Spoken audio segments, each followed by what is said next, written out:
இன்னைக்கு சபரிமலைக்கு போறவங்க எப்படி போறாங்க அப்படின்னா, சார் இதான் சார் ஒரு ஆப்பர்ச்சுனிட்டி. எல்லா கோயிலுக்கும் போயிட்டு, ஒரு வாரம் கழிச்சு சபரிமலைக்கு போவோம்.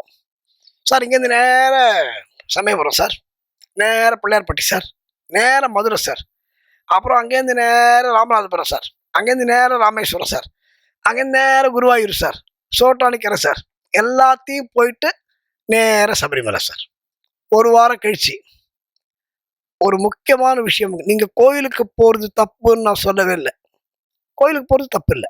எந்த கோயிலுக்கு வேணா போகலாம். எந்த எந்த கோயிலுக்கு எந்த நேரத்துக்கு வேணாலும் போங்க.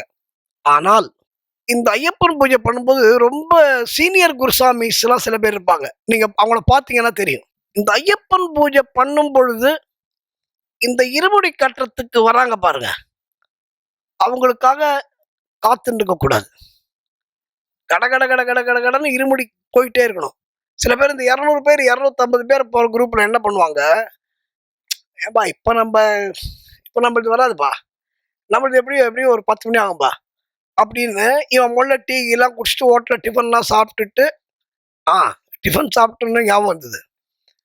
அன்பர்களே, இருமுடி நிறைக்கும் வரை எத்தனை மணி ஆனாலும் சரி ஒன்றும் சாப்பிடக்கூடாது. குழந்தைங்கள் இருந்ததுன்னா குழந்தைங்களுக்கு கொடுக்கலாம், ஏதாவது தப்பு இல்லை. நம்ம இருமுடி நிறைக்கும் வரை, அந்த நெய் ஊத்துற வரைக்கும் நம்ம எதுவும் சாப்பிடாமல் இருப்பது நல்லது.